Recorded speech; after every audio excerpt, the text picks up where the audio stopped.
All right, what is going on, everybody? Welcome back to another video, another NBA playoff video, but this one is the first one for the Eastern Conference Finals. We're going to talk about Cavs versus Knicks, game one in the Garden. It was something special. It wasn't Spurs versus OKC game one, but it was about 60% of that. So if you like what I say, like the video. If you have any opinions, comment it down below. And if you just like the vibes, consider subscribing. So we're going to jump right into it right now. I'm a little bit congested, so I apologize in advance if you can hear it in my voice. The show must go on, though. So, game one, Cavs versus Knicks. OG Anunoby returned for the Knicks. In this game, he had missed the last, he missed the whole last series, right? Yeah, I think he missed the whole last series. Yeah, he didn't play the whole last series. He's back, finally. And I'm going to go through my notes here for the game and talk about some stuff in between it as well. My first note here is the Cavaliers usually run Evan Mobley, Jared Allen, and I thought maybe going into this game, the Knicks might try to do their version, which would be Karl-Anthony Towns and Mitchell Robinson. And Coach Mike Brown decided, you know what, not to do that. And it worked. It worked out pretty well for, I'd say, the first quarter, second quarter, third quarter where it got a little interesting. But they didn't go tall. They stood pat with what perhaps was their best five, which would be, let's see here, Jalen Brunson, Mikal Bridges, OJ Anunoby, Josh Hart, Karl-Anthony Towns, all starting once again together. This was a very effective five. There were some moments where it was this five, or it was Jalen Brunson, Mikal Bridges, OG Anunoby with, Miles McBride out there, Jose Alvarado out there, or those are the two guards that they would slide in. One of the guards, two options you have there, and then the big would be Mitchell Robinson.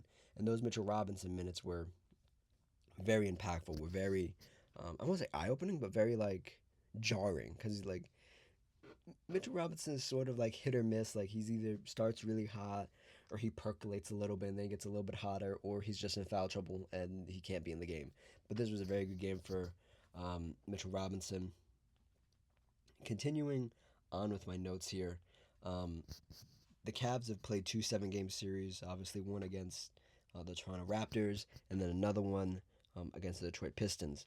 And you could see definitely in that first quarter that the Cavs were used to the Pistons defense, where there were certain openings, certain gaps in the defense, and the Knicks defense was different. And the Cavs were gonna take essentially a whole game to get used to those adjustments. Going from playing that Pistons team to a very different Knicks team that I alluded to, and I forecasted that this Knicks team is very long, they're very athletic, and they're gonna cut off those lanes. And those passing lanes that were there when it was like Duncan Robinson, when it was the Pistons, aren't there because it's Mikal Bridges now. It's OG Anunoby over there now, and the Cavs took a fair bit to get used to this Knicks defense just on the floor. And then we head into the second quarter where it was all haymakers, back and forth, both teams hitting shots, both teams playing really good defense. There were some Evan Mobley threes for the Cavaliers that I was just like, okay, we're shooting threes now. Nice. Evan Mobley, for what it's worth, I don't know the exact numbers, but is taking a lot more threes for the Cavaliers, and he looks good taking them. He looks confident taking them. At times, you could see he's a little hesitant, but that's just because he wants to move the ball around, and try to find James Harden, try to find Donovan Mitchell, try to find guys like Max Strus or Sam Merrill, who, well, the latter two have been shooting the ball a little bit better than the former two.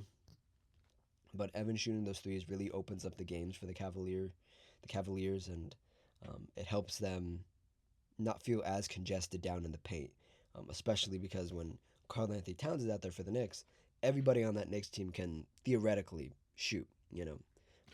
In the starting lineup, OG didn't shoot the three ball well, but he can make those. Josh Hart did not shoot the three ball either. Didn't make him last night though. Mikal Bridges made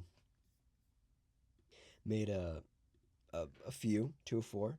Jalen Brunson wasn't his night from three. We'll put it that way, and we'll get into him more later. But wasn't his night from three, and then Karl Anthony Towns was not his night from three either. Um, Not the best night um, for shooting the three, and that's what we're gonna get into here in the third quarter. After halftime, is the Knicks fell behind, and the Cavaliers, as bad as they were shooting the three ball as well, um, they at least had their shooters. Max Juice, 2 of 6, Sam Merrill, 3 of 8, Donovan Mitchell, 4 of 11, Dean Wade, 3 of 5, much improved from the last series, where Dean Wade was only making one of like four, and you're like, oh my god, get this guy off the floor. Um, I do have a confession to make, however, in this third quarter. Um, I got about maybe 2 minutes into the third quarter, and I fell asleep. I fell asleep. I was a bit tired. The double overtime game the night previous to last night was Spurs versus OKC, double overtime, up late. It was not fun. It was not good for my sleep, and I fell asleep during the third quarter of this game, and I woke up in the fourth quarter. But by the end of I woke up by the end of the third quarter, and I saw the Cavaliers were up big time. They were up huge, and I was like, oh my god, this game's over. I could go back to bed if I really wanted to. I was like, nah, let me watch the fourth quarter. Let me see what happens. And what happened in the fourth quarter was an all-time run for Jalen Brunson, carrying his team back from what was, at the end of the game, the largest playoff comeback win in Knicks history since 1997. That was, yeah, that was it. It was that kind of run for Jalen Brunson. Um, in my note here, it says, big run by Jalen. All could be for nothing. Cavs are still up, heading deep into the fourth. There, there was an all-time run in here for Jalen that could have been spoiled. Um, it wasn't though. It was a 24 run at some point for this Knicks team, more specifically Jalen Brunson. Um, Mikal Bridges pitching in to the Knicks run. Landry Shamet also pitching in, and then we get to overtime. Knicks fought back hard enough um, at the end of this game. I mean, Jalen Brunson 38, Mikal Bridges 18, Josh Hart 13, Karl Towns 13, OJ Anunoby 13. Nobody else mattered. Jalen Brunson did it all by himself. He understood the moment, he understood the assignment, and it went swimmingly for Jalen Brunson. Obviously, you don't want to have to come back from 22 down 22 points, but here they were, going to overtime, and then in overtime, um, I have a note here. The first note of overtime is, what the hell were the Knicks doing? Falling asleep way too late, had to work to get to overtime. And that pretty much describes it. I mean, you look at the box score, you look at three of their starters only above 10 by 3 points, 4 points. You, you don't love that. There were some interesting things for the Cavaliers that ended up happening where um, Don Mitchell and James Harden didn't show up. I have a note here, and this goes for James Harden as well because they combined at the end of the game. Um, Donovan Mitchell, no field goal for the fourth quarter or overtime. Did not make a single field goal. James Harden didn't either. Donovan Mitchell's last field goal made was at the 8 minute mark in the fourth quarter. So Donovan Mitchell went, what was that, 14, 15 minutes of game time without making a shot. That's not good, man. That is not what you want from the guy who's supposed to take you to the finals. This is his team, and I think I've said it here, and maybe I haven't, but Donovan Mitchell has escaped a lot of criticism over his whole career. This is his first conference finals, and he's escaped a lot of criticism because in Utah his teams were bad. Um, the team couldn't win with Rudy Gobert and Donovan Mitchell on the same team, so he got traded to Cleveland, and then in Cleveland they've had some collapses, and at these two stops you could blame the team for not always showing up. You could blame the team for not always showing up, but Donovan always showed up. And this was a weird one because I don't want to say this is the first time, but this is the first time in my memory that Donovan just didn't show up. Um, it was sort of jarring to see that, and you expect this stuff from James Harden, who is a notorious playoff choker. You just expect this stuff at a certain point. You know, he's so deep into his career. This is the first time he's been back to the conference finals in 10 years. Um, it's two back-to-back 7 game series for James Harden and this whole group, and you just start to wonder,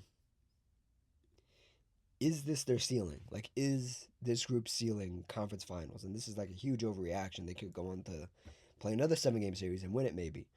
But what the Knicks did was like literally just take their soul. They took the Cavaliers' soul. Um, James Harden was on Jalen Brunson through that whole run that he had, and James Harden did do nothing to stop it. And you can look at the Coach Kenny Atkinson, and you can say, he didn't change the assignment. Coach Kenny Atkinson said in his post-game presser that he thought James Harden was one of their better defenders all playoff long, this playoff run. I don't know the numbers on that. I don't know what metric he's looking at that, but visually, James Harden always has been like a, a slot gap stealer, just like steal the ball when it's like getting past to somebody else. Maybe he has some good like post defense sometimes. Um, but I would never look at James Harden to guard a guy who's absolutely on fire. And like you also look at a guy who they also threw on, Jalen Brunson and Dean Wade. And Dean Wade really didn't do anything in that second half. I mean, maybe in the third quarter, but in the fourth quarter, hell no. Um, and I start to look at this team because this is gonna happen again. Jalen Brunson is known for these like burner moments, these moments where he just burns the other team completely. And I started looking at their roster. I'm like, well, who could they throw out there to like play some defense? Play some real defense and maybe just slow him down a little bit. You're not asking Donovan to do that because Donovan has to carry the workload anyway. You're not asking James Harden to do it again. And if they do, that's a fireable offense. If Kenny Atkinson puts James Harden on Jalen Brunson again, that is a fireable offense. That is not good. Dean Wade, you try the length of Dean Wade as a bigger defender. Um, Maybe Dennis Schroeder's a little too handsy. Um, Max Drews, maybe try Max Drews. I would give Keon Ellis another try. I don't know if he was on Jalen Brunson all the time, but the times that he like got switched on to him, I think he was decently okay. The only other name here that I could really think of that didn't play at all in this first game was Jalen Tyson. I think Jalen Tyson might be able to give Jalen Brunson a little something on the defensive end, just push him a little bit more.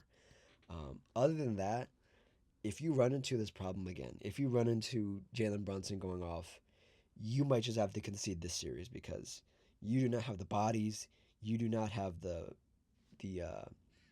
well, I'll say this: you have so much fatigue going into this series because you literally played Game 7 of your series against the Pistons on Sunday, rested Monday, and had to play this Knicks team on Tuesday. And then now every other day it's back and forth. You're going back and forth, switching days with the other Western Conference Finals series. So you're playing every other day now. Um, I'm not sure the Cavaliers are prepared for this, and I think they might have shot themselves in the foot playing those 7 game series. And there's nothing you can do. Of course, you don't want to play 2 7 game series, but you didn't take care of business, and this is your reward now. Is that you're so fatigued, you're relying on you're relying on your second best player to be a 30-something-year-old James Harden. You're relying on Donovan Mitchell, who I'm a big fan of, but has never been in this situation and has never been to the conference finals, and he's risen to a lot of occasions, but this occasion, as his teammate once said, Jared Allen, the lights might be too bright, and they might be brighter than expected. And this is something you're gonna have to think about. Um, you have this day to think about it. You have a rest day today, and then Thursday you're back at it again, playing this Knicks team. Are you gonna be ready? Is that enough time to rest? I don't know. And Kenny Atkinson even said, well, it was reported that he had said that he wanted to expand his rotation, expand his bench a little bit, to give some of these guys some rest, give Donovan Mitchell some rest, give James Harden some rest, Evan Mobley. Jared Allen. That didn't happen, especially because this was an overtime game. Donovan Mitchell played 41 minutes. James Harden played 42 minutes. Evan Mobley played 40 minutes. Sam Merrill played 28 minutes. Max Strus played 25 minutes. I mean, that's not a lot, but like that's a lot. That's a lot of time. I would love to know out of every game they've played how many minutes they've played in total in these playoffs. 'Cause that'd be interesting. Because there's been a couple overtime games they've played already. There's just a bunch of things going on with this Cavs team, and I said this when I was like previewing this series a little bit. I was like, I'm not sure the Cavs are 100% ready for this because it's rest versus readiness in this scenario where the Knicks had so much rest and it did show that they went down as much as they did. But then once they finally got in their groove and once they got to overtime, they were obviously the fresher team and the more um, readied team at that point. The readiness of the Cavs wore off. That was it. That you had the 4 quarters to get it done and you didn't. And now you're tired because you've played 2 7-game series, a couple overtime games in those other series, and now the Knicks that have rested understood. Okay, we had to work our way back. We're here. We're the fresher team. We can go in this overtime and win this game, and that's what they did. And Jalen Brunson was a huge part of that. Like I said, and the other thing I want to make a note of here is that Mike Brown isn't the greatest X's and O's coach, not by any means, but he outcoached Kenny Atkinson, who I hold in higher regard than Mike Brown in X's and O's personally. Um, and Kenny Atkinson was like holding his timeouts, like he just didn't want to use his timeouts, and I found that very strange. And you saw Mike Brown, who had a quote. Let me see if I can pull it up here. He had a quote after the game. Yeah, going at James Harden here, where he said, Mike Brown and attacking James Harden. When I was in Golden State and we played Houston, we counted James Harden's dribbles. We told our guys he's dribbling close to 1,000 times a game. Keep picking him up full court, making him dribble at the end of games. It would wear him down. Yeah, I mean, that right there is not X's and O's. That's just experience. That's knowing James Harden. And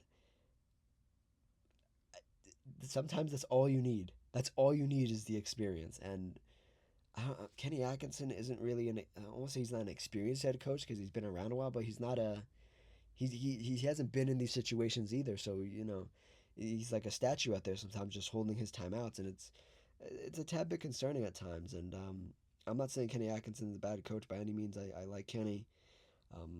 I say it half joking, where it's like if James Harden's on Jalen Brunson again, that's a fireable offense. Half joking, but half being very serious. Um, yeah, that's it. I think for this game.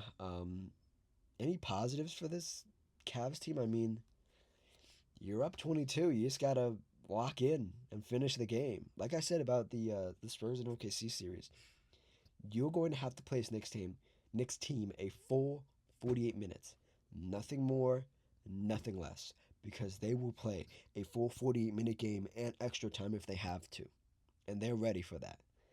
I don't think that this Cavs team came out ready for that. And that could be the fatigue, that could be the coaching, that could be the game planning, that could be the defensive schemes. It could be any number of things. You just need to look in the mirror and understand this isn't where you want to be. You would have loved to maintain that 20-point lead, even if it got down to 12, win a game in the Garden. And now the Knicks know what you want to do. Mike Brown knows what you want to do, and everybody in New York knows what you want to do, and you have to come out with something different. And I'm not sure this Cavs team, is diverse enough or more than three-dimensional enough to do that. It was going to take a heroic effort, maybe from Sam Merrill again, from Max Strus, from Evan Mobley, from Jared Allen, because I expect James Harden and Donovan Mitchell to play better. I do, even though James Harden's a playoff choker. I expect him to play better than whatever the hell it was. I mean, we didn't even talk about the turnovers here. James Harden, 6 turnovers. Donovan Mitchell, 4 turnovers. Evan Mobley, 3 turnovers. Max Strus, 3 turnovers. Keon Ellis, 2 turnovers. I mean, Karl-Anthony Towns had 7 turnovers, but similar to what I said about the Cavs playing the Pistons and the defensive scheme, Karl-Anthony Towns just had a tough time getting into his like playmaking big mode because he was just getting swarmed every time. So I expect an adjustment from Carl and Mike Brown, but I don't know if I expect many adjustments from this Cleveland Cavaliers team. Fighting hard can only get you so far, and playing two 7 game series will only get you so far, and this is your reward. Um, and yeah, I do want to talk about some news here. Um, I meant to talk about it last video, I kind of forgot, but two coaching changes um, will be happening in the NBA. Jamal Mosley will be taking over in New Orleans to coach the Pelicans, coach Zion Williamson, coach Derek Queen, coach perhaps DeJounte Murray, Jeremiah Fears. Um, how do I feel about it? I don't know. Because Jamal Mosley's just like, there are coaches in the NBA, and I assume this is in every sport as well, maybe even baseball with like baseball managers and stuff. Where you're like, yeah, he's just a guy. He's just out there. He just keeps a job. He's all right enough. He's all right enough to keep coaching, but he's not good enough to like keep a job and be like a really like high level coach, you know? So it's just like, yeah, sure.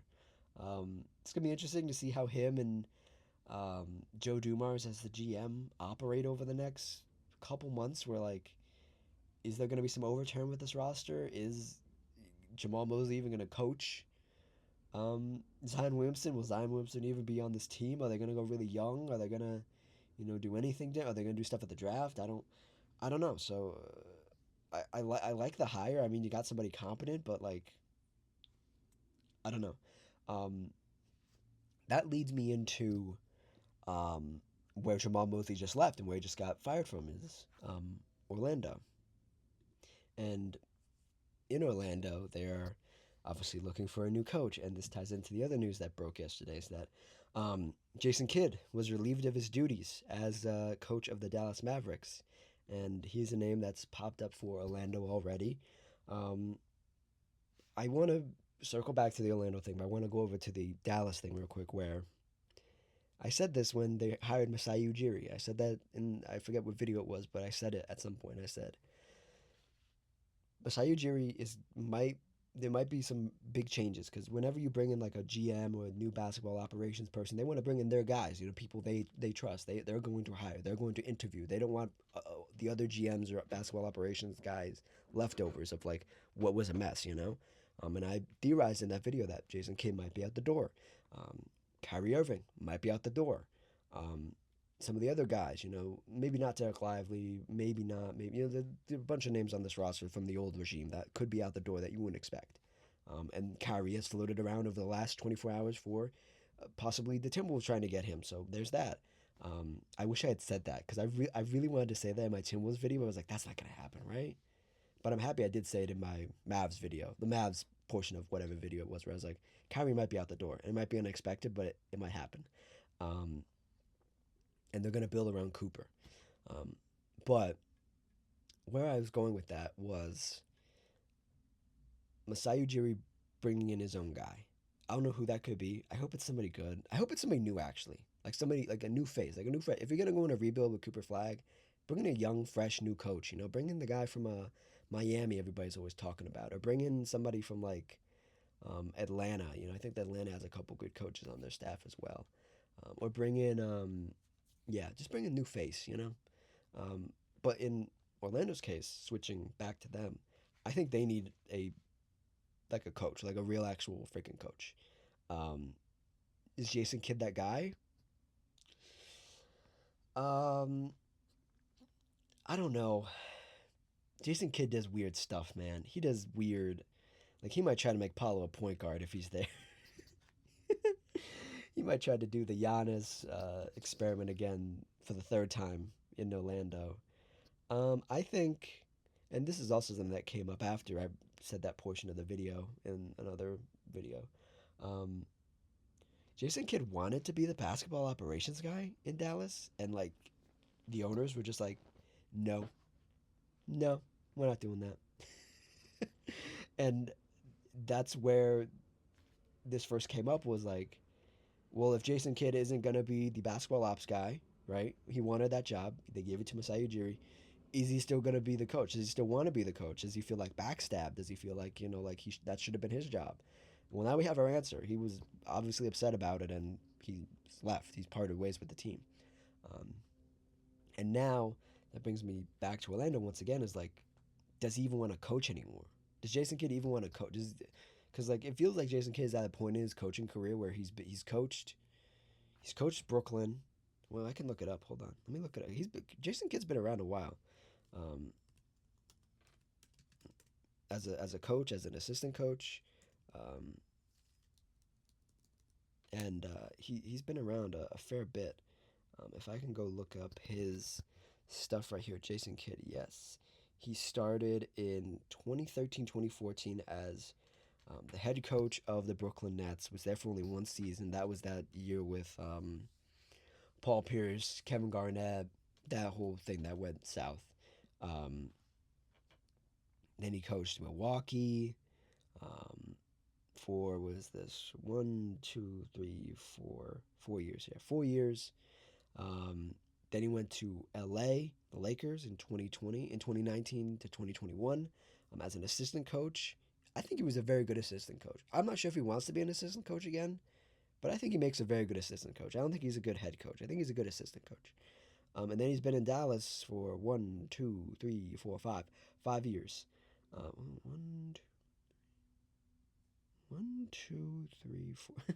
Jason Kidd can't stay in one place for more than 5 years. That's kind of crazy. In his time in Dallas, he was probably his most successful as a coach. Um, finished first in the West. Um, yeah, finished first in the West. In 23, 24.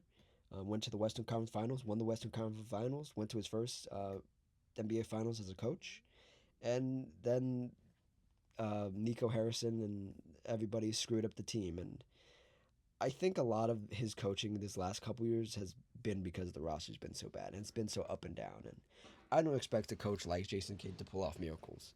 You know, I really don't. Um, I think he really got thrown to the wolves on this one. Um, and it's funny because it popped up on my timeline. A quote from Nico Harrison, the former GM of the Mavs, and then obviously Jason Kidd was present there in that press conference as well. The very awkward press conference after they traded Luca, and Nico Harrison said, "In 10 years, they're going to bury us, or we're both going to be fired, or whatever the quote was." Um, and now both of them are no longer in Dallas, and I guess they did bury you guys. So there you go. I think that's it for the news. De'Aaron Fox is supposed to be back for Game 2 of Spurs versus Oklahoma, so we'll see what happens there. You guys might get some WNBA stuff on Friday. I don't know. We'll see. Well, maybe yeah, maybe on Friday. We'll see. We'll see. I'm excited though. This is the best time of year. We got two really good basketball games, regardless of the outcome. Spurs and Oklahoma, and this one Knicks versus Cavs.